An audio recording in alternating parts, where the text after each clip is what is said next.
Good afternoon. I'm Sevin Yeltekin, Dean of the Simon Business School. Together with Wendi Heinzelman, Dean of the Hajim School of Engineering, it is our pleasure to welcome you to the Black Tax Fireside Chat.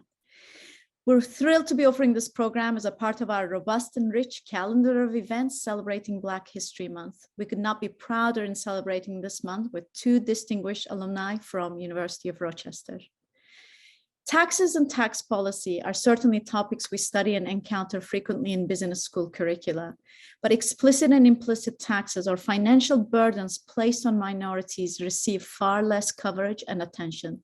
This is why today's content is particularly important, to bring a spotlight onto issues and problems that need not just more attention, but solutions. I've been looking forward to this session for weeks, as I'm sure you all have been as well. So without further ado, let me introduce our moderator, and then I'll turn over the mic to Wendi to introduce our speaker. University of Rochester Trustee and Simon alumnus Lance Drummond will join us later in the program as our moderator. Lance is an executive level business leader with multi-industry and international experience. If I actually went through his entire bio, we'd be here all day. So I'm giving you a quick synopsis. He traveled and worked in 52 countries. He retired as EVP of Operations and Technology at TD Canada Trust in 2015. Prior to joining TD, he held executive roles at Fireside, Bank of America, and Eastman Kodak. Lance is an independent director of the Freddie Mac board, as well as United Community Bank. He also serves as a public governor on the board of FINRA.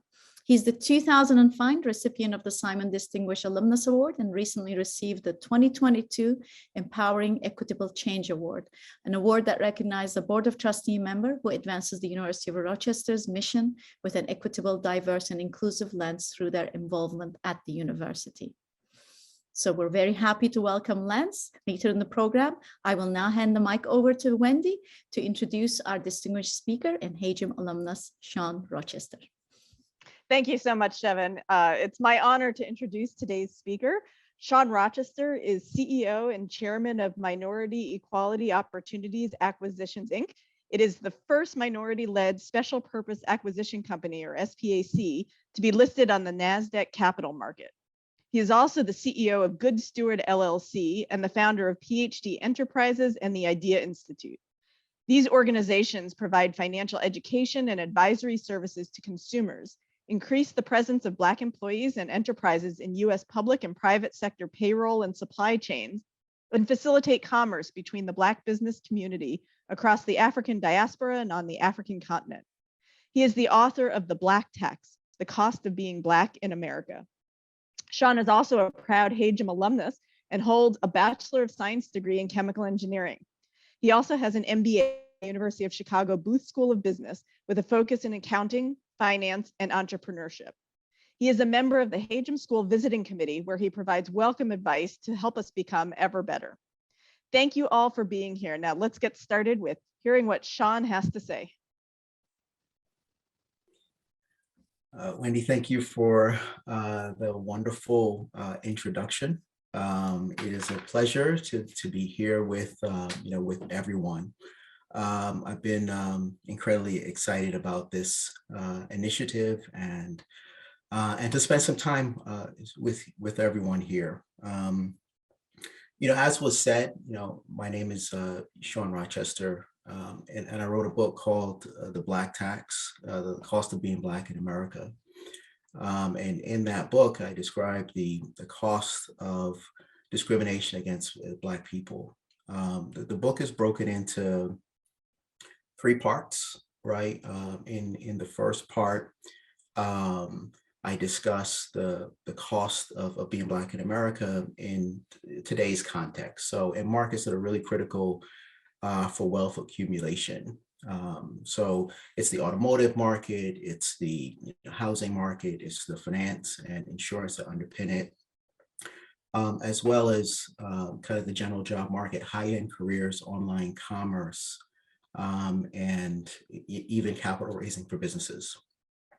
In the second part, I do a look back from the time, of slavery up until this point, right? Where I kind of walk through discriminatory practices that we may or may not be aware of, right?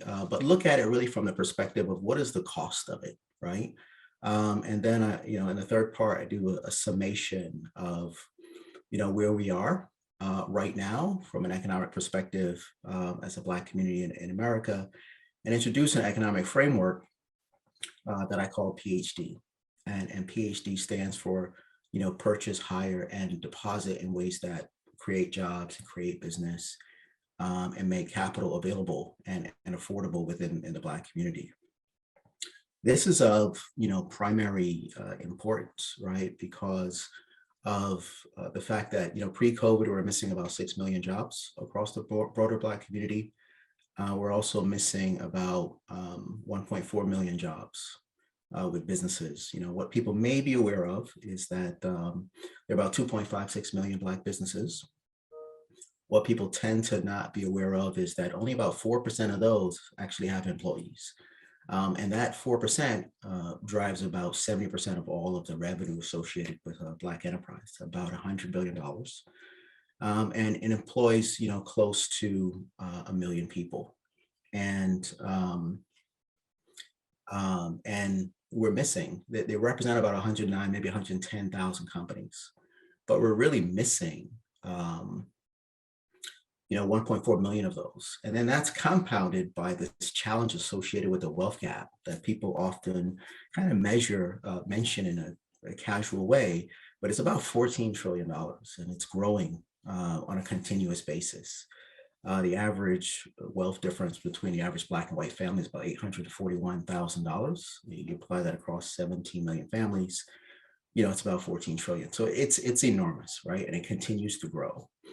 So these are really big problems, right, that we're all dealing with. And when you're dealing with really big problems, it's always, necessary that we get a lot of people together at the table to help resolve those challenges, right?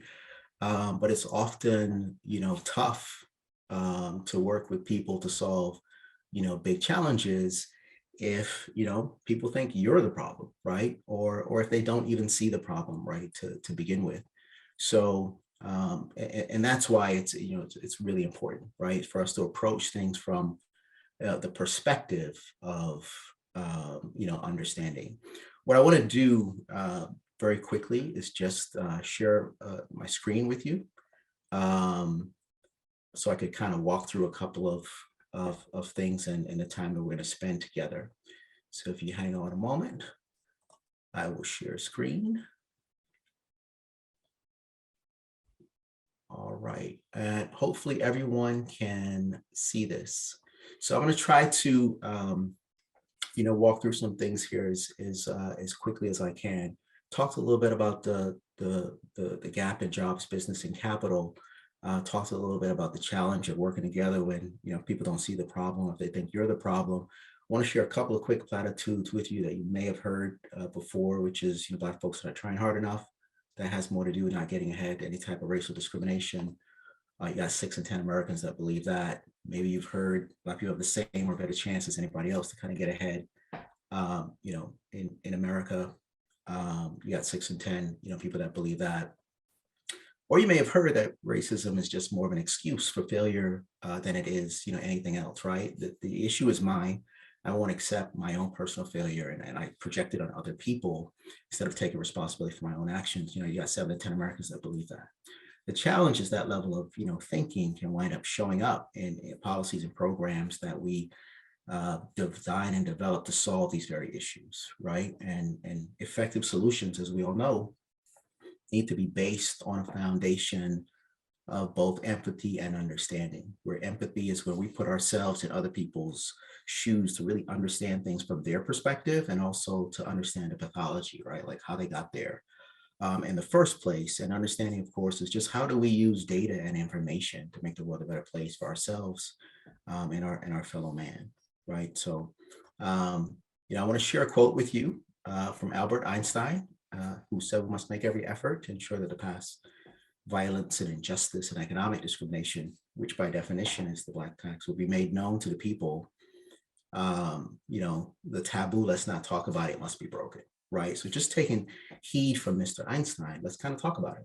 And let's try to talk a little bit about how did we wind up in this situation where so much time has passed, right, over 400 years, but yet, Black people own about 2% of US wealth, right? It's a very, very difficult position to be in. And either we are consistently and colossally kind of inept, or there is kind of something else going on in the background that we need to take a deeper and closer look at. So let's do that, right? I'm going to go back to the time of slavery. I'm not going to talk about the horrors associated with this institution, but I do want to look at things from an economic perspective, right? And the first thing we got to understand is that institution, slavery, by definition, is 100% tax on your labor, right? Nothing that you produce is yours, not even you, right, are yours. Many things from that time period you could never put a price on, right? You can never put a price on what it means to be a man and unable to protect your loved ones, a woman to be able to control your body for the entirety of your life, to enjoy the fruits of your labor, and so on and so forth. But you can look at the labor extracted from millions of people over almost a quarter of a millennia, right? And some economists have done that. Some place the number as high as 24 trillion, others as high as 97 trillion. If you assume the truth is somewhere in the middle, perhaps it is as high as $50 trillion extracted from millions of people over almost a quarter of a millennia. So you're talking about a really, really large, number from that institution in particular. It's not the only thing, right, that we can look at from that time, right? If you go back just before the Civil War, around 1860 or so, there's 4 million people held in bondage, right? And those folks are the most liquid asset in the country. They're 50% of the full economic value of the South, and they're traded on open markets, right? There's a price if you're old or young, male or female, so on and so forth. So you can, kind of value those folks based on that information. It turns out that the value of that group in aggregate is so large, that you actually have to measure it in terms of, GDP or national wealth. So the estimates are somewhere between 16 and 20% of US wealth, right, at the time, in 1 to 2 years of GDP. If you look at that from today's equivalent, perspective, from a wealth perspective, it's probably about 15 and a half trillion or so.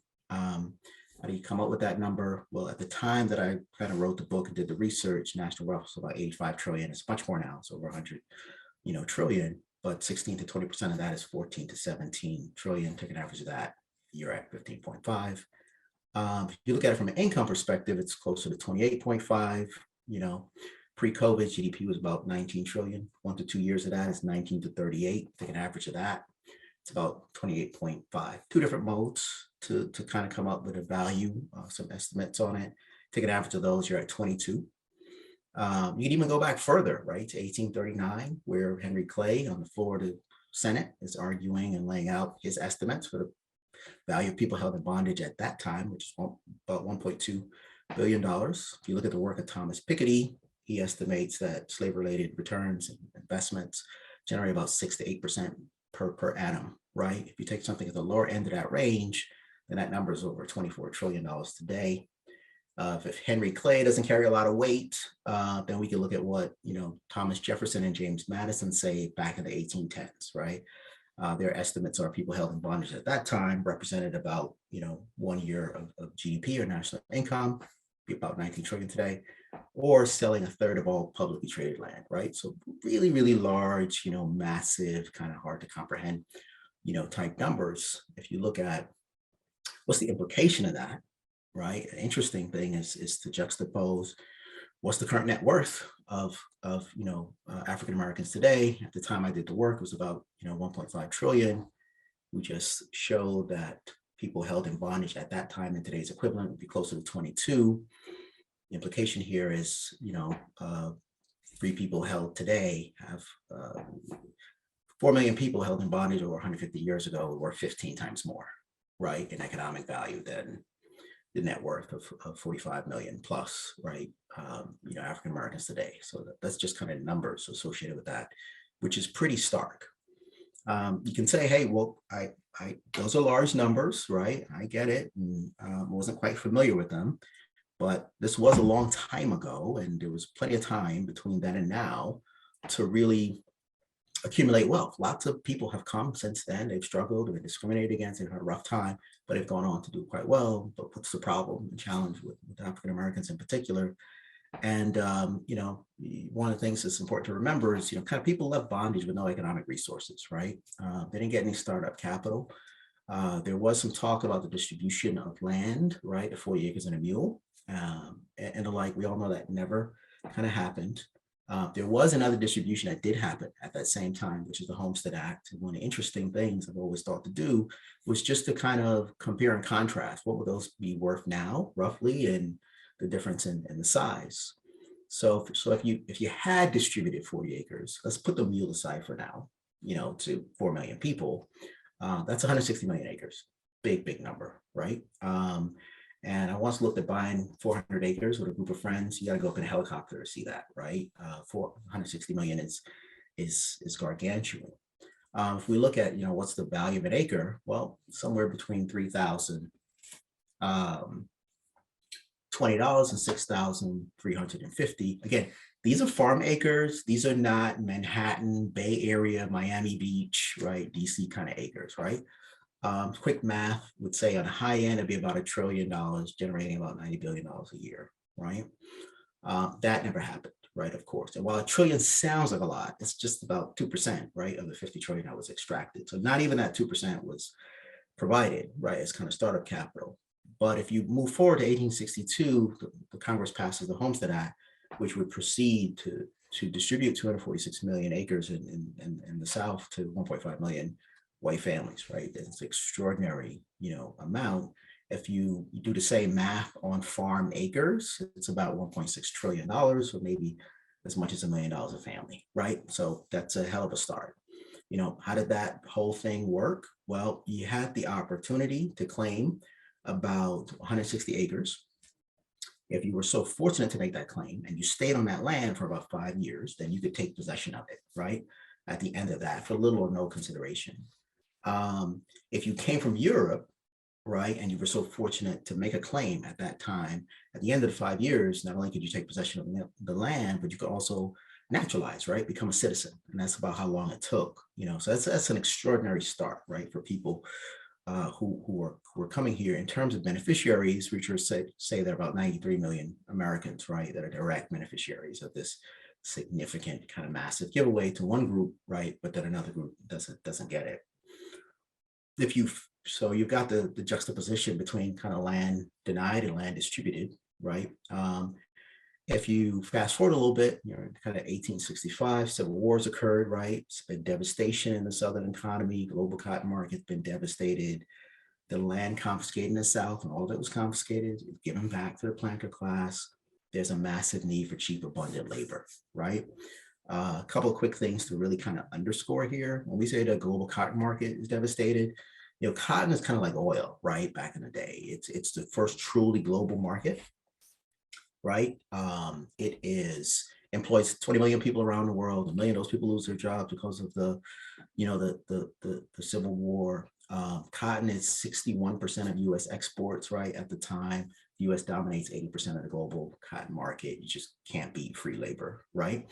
So there's a giant cotton famine, right? And it affects everybody, Egypt and India and Europe, of course, and pretty much the whole industrial and industrializing world at the time. And the world's crying out, what is America going to do to put our newly free people back to work, right? And the answer to that is this construct that's called Jim Crow, right? It's an amazingly nondescript name. Like, what is Jim Crow? And it's fundamentally a system of laws and customs that's reinforced with an extraordinary level of violence to reinstitute 100% tax on the sharecropper's labor. I know this sounds hyperbolic, right? You're like, I know these people were poor. I know that they had hard lives, but 100% tax just sounds like hyperbolic.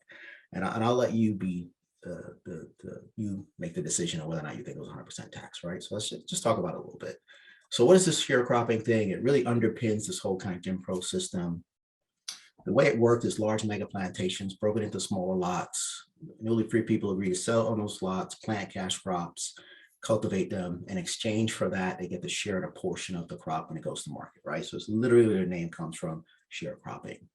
It is an actual contract, right? But here's the challenge. Terms and conditions are all set by the white farmer, white landowner. If some of those terms say if you fell ill, right, that they could have someone else do your labor and charge it back, to you. The other challenge is that, the harvest doesn't come tomorrow. As we all know, it comes at the end of the season or at the end of the year. So between now and then, that landlord's got to provide you with tools and clothes and food and shelter, seed, and everything you need to cultivate that crop, right? And you're doing it at rates as high as 70% per year. So they control your cost structure effectively. And then when you kind of take the crops to market, the landowner is the market, right? So he tells you what it's worth, which means that, he tells you what your income is. So if someone controls your expenses, they control your income, then they control your profit by definition, right? So you start to see this idea of 100% tax. If you're fortunate, your profit will be zero. If you're unfortunate, because they don't want you to go to somebody else who may be more generous with you, your profit will be negative. They'll roll that into what you owe them for the following year, and now you're in perpetual debt servitude, right? So it's a terrible situation. And I know, what you're thinking, which is I would never accept that deal because it's a horrible deal, and I agree, and I wouldn't want to either. But if you don't accept that deal, they have something for that, right? There's a law for that called vagrancy laws. And those laws state that if you can't prove you're a landowner, you can't prove that you're gainfully employed, they can charge you a criminal offense, put you in a state or county jail, right? You may have not seen that coming, right? You may want to sign that contract. On second thought, I don't want to do the work. It's a terrible deal, right? Because it is. But if you break that contract, they have laws for that. It's called contract enforcement laws, which means you broke that labor contract. They could charge you a criminal offense, put you in a state or county jail. And even if you chose to sit in jail, right, be like, I'll sit here, you feed me 3 square meals a day for as long as you want, then just let me out and go about my way. They have a construct for that, and that's called convict leasing, in which they'll lease you out to the same landowner or perhaps a private corporation that you never wanted to work for in the first place. And one of the things that's really important to know and kind of understand about convict leasing, that you could argue in this one respect is even worse than slavery, in this one respect, which is that while the landowner or slave owner would kill you or beat you within an inch of your life, slaves are expensive. And they much would rather have you around for another 5, 10, 15 years, right? Because they want to maximize return on the investment. So they have an interest in your value, right? Beyond just today, this moment. In convict leasing, they have no such interest. They only care about what can be extracted from you during the 6 months, 8 months, 18 months, whatever that term is. They want maximum extraction under that construct. They don't care about your value in the future. So that leads to death rates or mortality rates approaching 50%, 1 in 2 chance of death, right? Very, very bad. But it's incredibly lucrative. Go back to 1914, state of Alabama, 20% of their revenues was coming from convict leasing alone. There are estimates that number is actually much higher. One of the interesting things to think about is what kind of legal construct must have been in place to impose this on literally millions of people, like all over the place, right? And if you look at what Professor Roback from Yale said, which is you can think of these laws, these Jim Crow laws, as a way of trying to enforce an otherwise unenforceable labor market cartel, right? Basically there's an extent to which discrimination can extract resources, and you need the imposition of the law, right, to help the maximization, of it. You have some important Supreme Court decisions that kind of came down. There's a 1883 decision that struck down the original civil rights legislation. Actually, the first civil rights legislation was in 1875, and then it got struck down by this. And it effectively said that the government doesn't have a right to prevent private citizens and private businesses from discriminating against Black people. This is really important, right? Because we live in a capitalist society. In a capitalist society, just a fancy way of saying the means and mode of production is in the hands of private citizens and private corporations, right? And those people have unfettered access to discriminate according to this. You also have the 1896 decision, which we're all familiar with, separate but equal, which is allowing for discrimination, the separation of people, education and otherwise in public facilities, as long as the facilities themselves are equal, right? Separate but equal. We know the facilities were not equal in no way, shape, or form, but that just allows discrimination in the public sector, right? So now you've got unfettered discrimination, right? It's happening kind of at all levels. And you see states start to shift their constitutions to be able to reflect some of this, whether it's Mississippi or Louisiana, even Virginia, right? Which discriminate to the very extremity of permissible action. Really, really strong words back in 1901. But what this is effectively allowing, if we look at Gary Becker, who wrote the Economics of Discrimination, he says, it is proved that if effective discrimination occurs against Black people at all levels by whites, in this case it does, then the absolute and relative value of their income is just going to drop as discrimination increases, right? Very difficult to accumulate wealth under this type of situation. So again, not a short period of time where this happened, not a 3 to 5 year period, more like a 75-year, period. We go from 1870 to, 1945, the extent of the Jim Crow period. Some people say it's a little longer than that. During this period of time, 4,000 Black people are lynched. That's publicly executed, right, by your fellow citizen. Nobody's prosecuted for these things, right? That's like executing one Black person per week for 75 years. You get the hint, right, over time that no one's coming to save you. So you start to see where this 100% tax imposition on labor is. And if that's the case, then it's slavery by definition. And it's why people call this period slavery by another name. So if during a period of legal constitutional slavery, up to 50 trillion is extracted, and that's about 250 years, and this is another 75 years, about a third long, you can argue that's another 15 trillion extracted, right, from people during that time. So if you think about it, post-emancipation, Southern landowners lose the equivalent of 22 trillion in value, but then they will proceed to claw back about 15 trillion over the next, 75 or so year for those people and their, descendants. So impact of Jim Crow is quite extraordinary. You know what I mean? This is 250 plus 75-year period, hard to accumulate wealth, right, under those circumstances.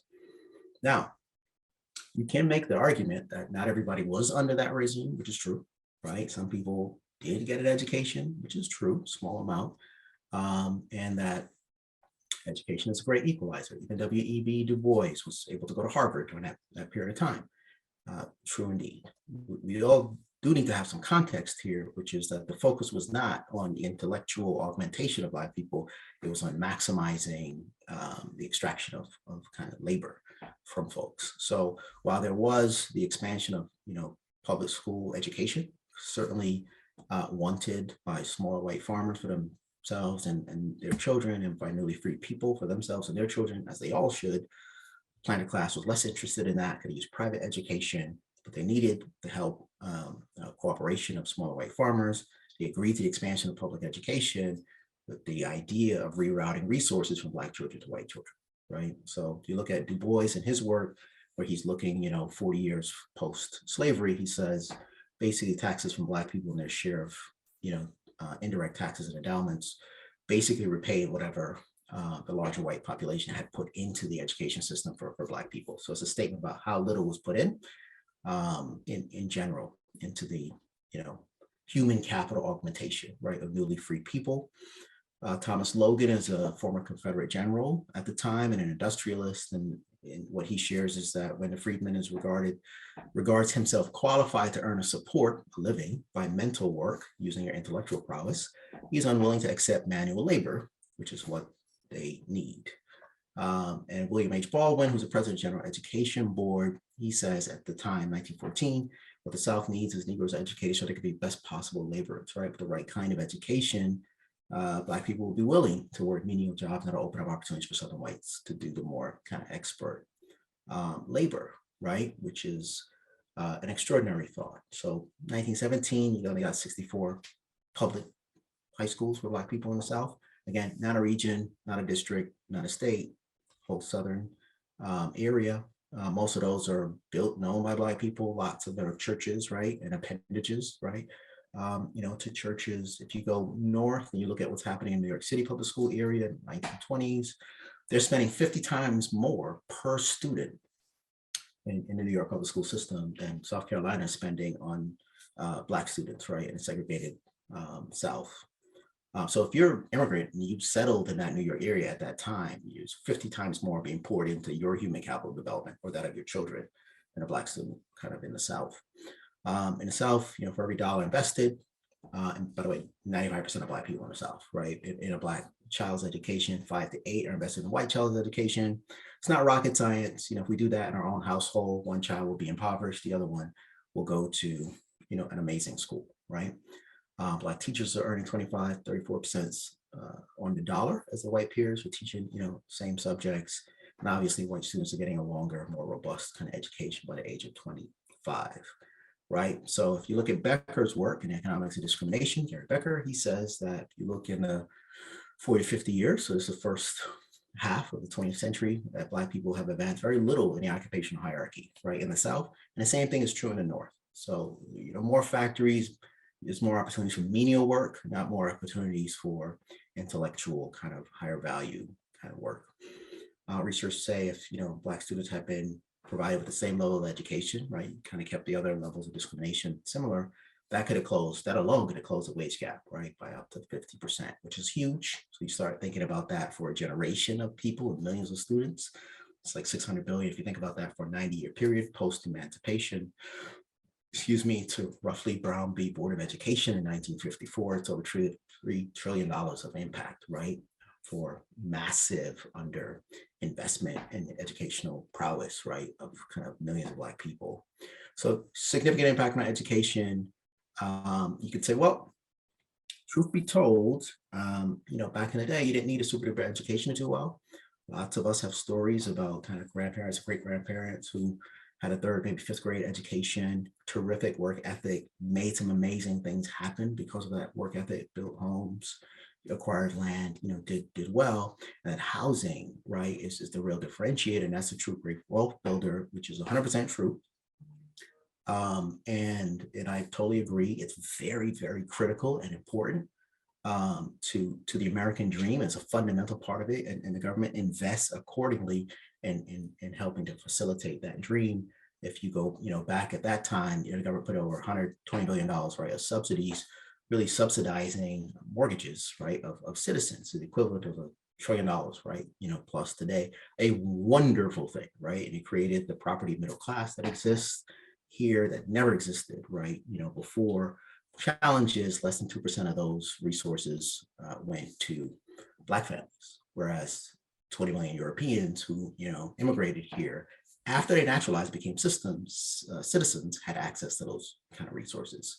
So I won't go into like the redlining and the FHA and all that kind of stuff. Suffice to say that the federal government basically created the mortgage as we know it, right? The subsidizing and underwriting of these mortgages allowed for smaller down payments. That's where the 20% comes from, and longer repayment periods. That's where the 30 years comes from, as well as more reasonable kind of interest rates to reflect the more reasonable risk that went along with that. But they didn't underwrite that for Black people, certainly not Black people who want to move into better resource white communities. Financial institutions followed suit, developers followed suit, real estate agents, wouldn't participate in those transactions. Even residents signed agreements amongst themselves called covenants to say they would only sell to other people of European descent and not to others. So sounds really qualitative, but what you can say in a very kind of concrete way is between 1930 and 1960, less than 1% of mortgages in the country went to Black people, right? So it's extremely difficult to be able to participate in the greatest wealth building and a vehicle the world's ever seen. But even if you can't participate, in this to the extent that you would want, people still want a part of the American dream. They still want to own a home, right? And what they did is they turned to the private markets under something called contract sales. And in a private market, appraisals are not required. So houses are selling at like 2x. There's draconian interest rates. Probably the worst thing of it is that you don't earn equity in the house as you make kind of installment payments, right? So the way to think of it is if we agree that I'll pay you, make 100 installment payments and then take possession of the home, I could keep my down payment, make 99 payments, miss my 100th. You can evict me, keep my down payment and my payments, resell the house to someone else, right? And well, by the way, I was responsible for all the maintenance during that time period. Very difficult to accumulate resources under that construct. And it was actually very prevalent. So there's research that says if you look at that greater Chicagoland area, which is a huge area for Black people leaving the South, and 6 million Black people fled the tyranny of the South at that time. They moved into urban centers. 85% of real estate transactions for Black people in that greater Chicagoland area happen under contract sales. Very difficult, right? So something that seems counterintuitive is that rents within these kind of concentrated urban kind of centers where people are fleeing are actually more expensive, more than 50% more than outside of it. And that seems strange because why would a less desirable place be more expensive than a more desirable place? But part of the challenge is what you have is the demand for housing is actually rising faster than the availability of the housing, right? So there's a price correction for that, and it's leading to this. Very difficult to accumulate wealth. Federal Trade Commission did a study in 1968 found that goods and services inside these very areas cost 3 times more than outside the areas. Think about the pricing pressure that that puts on your kind of, household, budget, right? Difficult to accumulate wealth. You look at discrimination in the labor market, there's estimates that over that period of time, we're talking about 1.6 trillion. That's in 1983 dollars. You bring it forward, it's obviously much more, 4 trillion, today.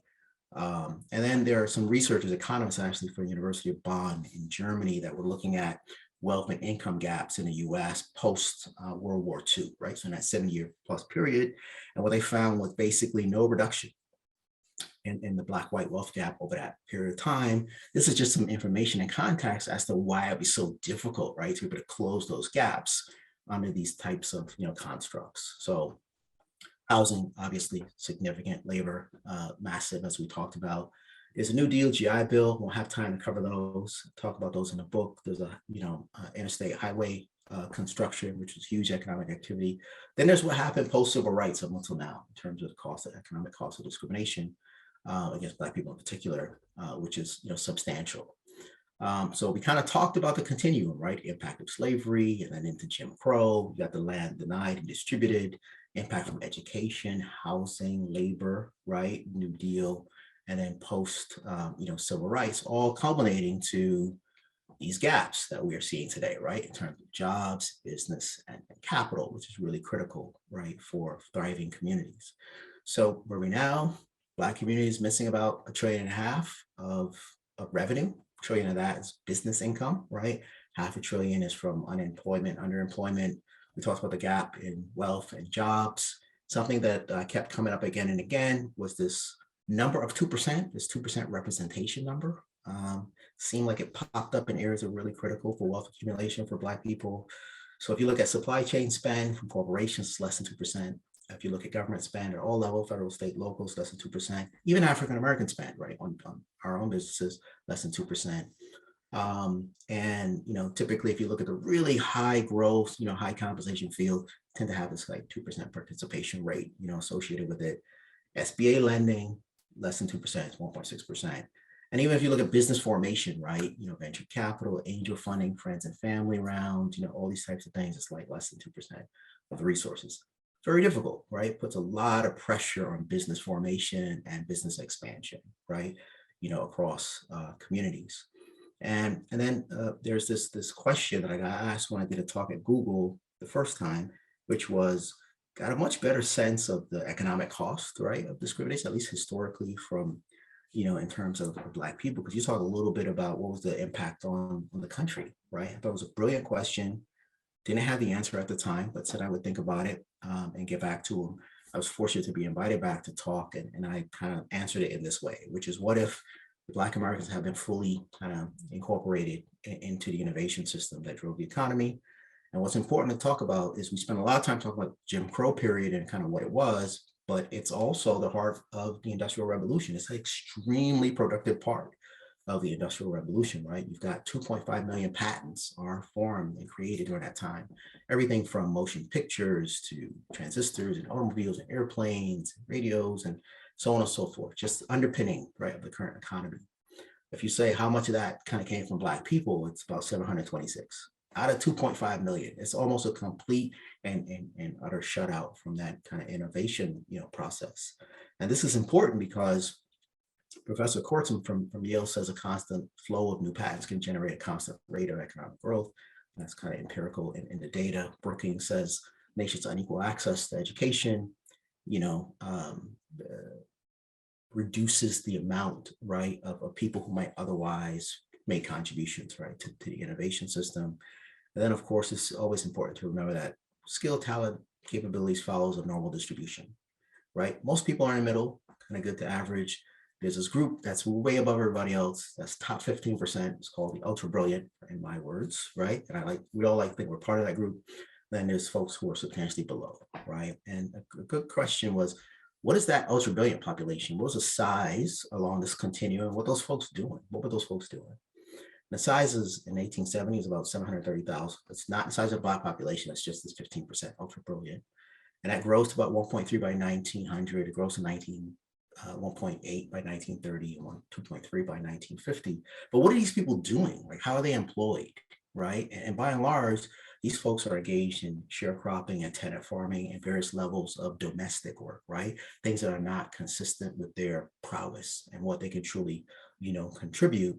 And if those folks have been engaged, we'd be looking at 280,000 more patents, $2 trillion more in GDP, right? Contribution today. McKinsey's done its own work and said if you close the wealth gap, it'll generate, $1.5 trillion, after the first decade, on an ongoing basis. And, we would have had, 9 trillion plus more in terms of national wealth. So significant impact, right? There's a large discriminatory impact on Black people, but the country's also paying a huge price as well. And one of the things that, Gary Becker says is that both the discriminator and discriminated pay an economic price for discrimination. That price is proportional to the capital difference between the two, right? And discrimination unfortunately reduces commerce, right? It reduces trade between various groups. So the extent that we can drive that out and down, it makes the pie bigger for everyone else. And I'm going to shift to two other quick quotes. One by Mr. Einstein, and he said, the worst disease under which society of our nation suffers, in his opinion, was treatment of the Negro. A little bit of what we covered might help to explain why he would come to that conclusion in his time.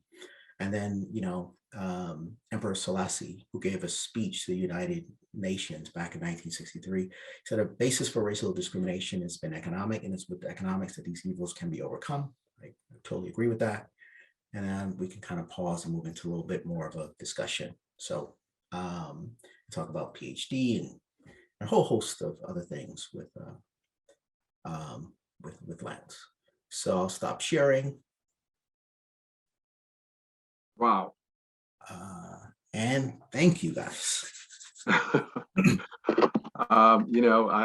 have to say, Shawn, this is I think maybe the third time I've heard you sort of run through this, and I always feel like we never have enough time because there is so much packed in there. And the other comment that I would make is, having read the book a couple of times, I'm always amazed at the fact that there was so much data, so much information available that allowed you to be able to, one, calculate these numbers. They're fact-based, with some extrapolation, of course, but nonetheless scientifically developed. And so my hat's off to you again for just the brilliance and the work you've done in sort of laying the story bare and keeping it fact-based and economically driven. It's really helped certainly me, and I hope some of the other readers to be able to understand the impact of what's occurred here, to your point, over 400 years plus. So thank you again for sharing. Unfortunately, we're going to run short of time, but I wanted to kind of tackle an area that you're now, very involved with, and an area you and I've spent some time talking about, and that is the work you're doing on SPACs.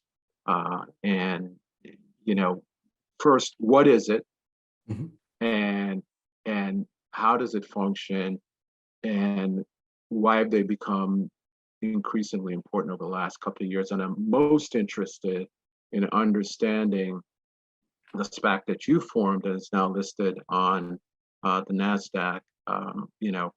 Tell us about how that's going and what's going on. So that's a little bit of a mouthful, but hopefully you can, sort of narrow it down and be concise for us. Absolutely. So we're all both trying to understand and be part of the solution, right? To the extent that we can as individuals and together. And I talked about, jobs, business, and capital, right? So, and how do we get capital at scale to businesses that really kind of need them? So what a SPAC is, a special purpose acquisition company, is a company that's formed to raise money on a public market with the intention of acquiring a private company, right? a couple things happen as a result of that business combination. Number one, the company will become public as a result of that combination with a public company. It will have access to the capital that's in the company itself, because remember, the company raised money on the capital markets.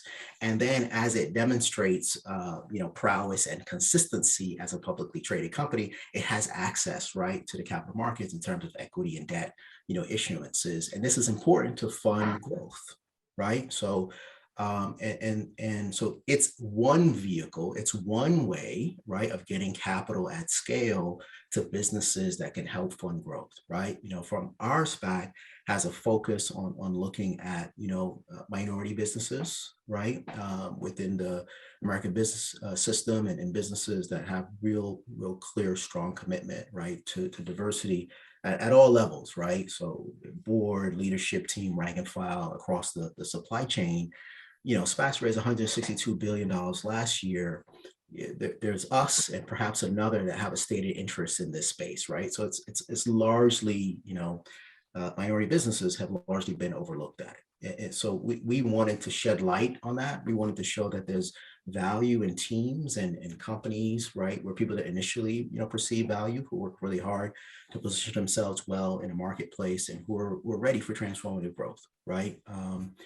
And it's a vehicle, right? It's one way of getting capital. And for us, to do a great job and to get other folks focused on doing something similar, now we start moving in the right direction, right, of getting other capital in that space. It's much bigger than just kind of what our one vehicle is doing.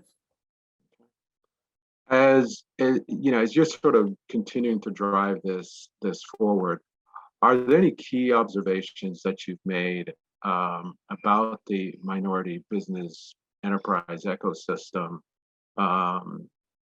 that is leading to your ability to take what you've sort of developed and said, okay, here's how I can take this SPAC and leverage it and create more wealth for these minority businesses? How are you sort of approaching that, and what has your success been today? Yeah, so we IPO'd back at the end of August, right? So we've been in search mode, like looking at great companies, publicly traded companies. So I can't talk about the details, right? Right, sure. The search mode. But there's some really interesting companies that are well positioned at different levels, right?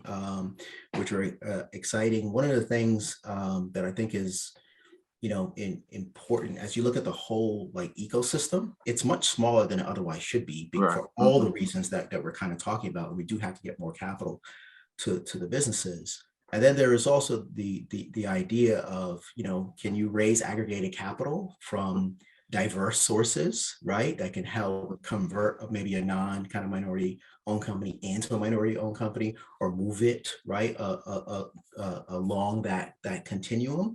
That's a really important thing, for us to look at and for other people to think about as well. And then, one of the things that's interesting to note, right, is, there's a lot of interest across kind of corporate America, Fortune 1000s, and having more diverse suppliers, right, and their supply chain. And then you're dealing with a challenge of, how many companies are ready now and well positioned and tied to capital sources that can help them grow. And then there's the issue of, to what extent can, you buy existing companies that may not be minority owned and convert them over. And then another challenge, which is really interesting, is that the normal process of growing, you dilute the founder capital, right? Naturally. For a minority owned company, the founder capital is just racial or diverse sourced, right? But there's a normal kind of dilution of that, right? So it falls, over time. And to maintain those clip levels and be large is also a very kind of difficult thing, right? So I think there is an important way for corporations to start looking at the whole continuum. Like if a company goes from 51% to 43%, right? It's still a powerful, impactful company. They can still have great representation on payroll, supply chain, and other things, to be kind of viewed as not minority, right? Is a little binary, right? We should look at it along the lines of a continuum, in my view. And that's part of what, some of the research showed, because you might wind up with the unintentional consequence of having smaller businesses, right? Which is opposed to what sourcing agents want, because they actually want consolidation and scale, right? So we got to make sure that those things are well kind of aligned, and there's a lot more light being shed on that in discussion. I think it's really great. And you talked about some of the public public companies. Are you also looking at? It sounds like you're also looking at privately held companies, or companies that were founder developed, and they're trying to figure out how to scale. Is that fair? Yeah. So we're a publicly traded company. The companies we're looking at are going to be private, right? But there will be cross industry and sector, right? So we look at companies, whether it's fintech, or transportation and logistics, or whether it's in the healthcare space. You know what I mean? To keep that aperture as wide open as possible, because we're looking at a smaller kind of subsegment, right, of the American business enterprise. Got it. So in your book, the Black Tax, one of the things that you talked about, and you briefly mentioned it during your presentation, is the idea of purchase, hire, deposit, PhD. And I think you and I sort of had, during our prepping for this, a little bit of a debate as to whether or not you were missing one element of the PhD, which I think I said was education on the front end of that. And you actually talked about that as part of your comments as you're going through this. So as you think about your company, MEOA, and how does that fit into the framework of purchase, hire, and deposit? So so PhD, right? The D part is about capital. So the MEOA piece of it is in capital. Right now, the application of it is you should also ensure that it's just not the owners that are diverse, right? But it also should be the board, right? And the leadership team and the rank and file. And then the company itself should seek to do business with other diverse businesses to the extent that it can, right? So it's primarily centered in the D, but it's applying the rest. And that's why mission and purpose is so important, because you want to be with people that kind of believe in the same thing. And you're right. I mean, education is absolutely critical, right? To upskilling, right? So we can get more people having family sustaining incomes, with enough left over for the future. There's no question, right? About that. We just can't get where we need to be unless that's addressed, right, at scale. Got it. So this is a little bit, I have a question here that someone posted on the question and answer line, and it is related to, what is the proposal for restitution in light of what you were talking about earlier? Is restitution even possible? So can you maybe just comment on that briefly? So yes, I think it's possible. Right, that's just a matter of public opinion and public will. I'll talk about a couple different pieces of it. Right, the first piece is people have to remember is it's not zero sum. Right, because you cannot have the thriving, healthy types of communities that we all want on a massive gap of jobs, business, and capital. It just doesn't exist, and it can't exist kind of anywhere. And that's what we have now. So we're seeing the outcomes that are consistent with what kind of resource deprived communities in general would provide, right? Significant levels of restitution, and the book lays out the size of what's actually necessary. It's actually going to grow the pie, right? It's going to drive more commerce. You're going to have people who are better prepared to contribute to the tax system and to acquire goods and services that they need and pursue better levels of education and the like, right? Health outcomes are tied to wealth. Educational outcomes are tied to wealth. Even, esoteric things like measuring kind of IQ is tied to wealth, and the like, not actual prowess, but how you perform on a test is tied to wealth to be able to address those gaps. McKinsey has already done work that says if you close the wealth gap, it's going to drive $1.5 trillion more into the economy on an ongoing basis, right? The discrimination, right, is reduces commerce. It makes the pie smaller. The pie is actually smaller than it would be right now. So is it the right thing to do? Yeah, by every moral code that people have, you restore the damage that you've done. It's not a new concept in any way, shape, or form. If you're interested in what's in it for me, there's more in it for everyone from a a commercial kind of capitalist perspective. If you fast forward and you said it did happen, right? If there was a distribution like tomorrow, and you said like here's what it's going to be, it's $1 million per family, there's some things that need to be done right ahead of it to ensure that you actually have the circulatory effect, because the business infrastructure is anemic, as we all know, because of the history, right? So it would really be the greatest stimulus the world has ever seen for everyone who owns a business, which is primarily not us, right? It'd be more beneficial for everybody else because money would flow in, right? Money would flow out. And you wouldn't have as big a change. So you need massive investments, right, in business infrastructure, massive investments in healthcare infrastructure, massive investments in educational infrastructure, so that you can start that kind of circulatory effect, right? Because we haven't dealt with a 900-pound gorilla, which is we have high levels of anti-Black bias, right? I can tell you how that would play out if you just did it without it. Yeah.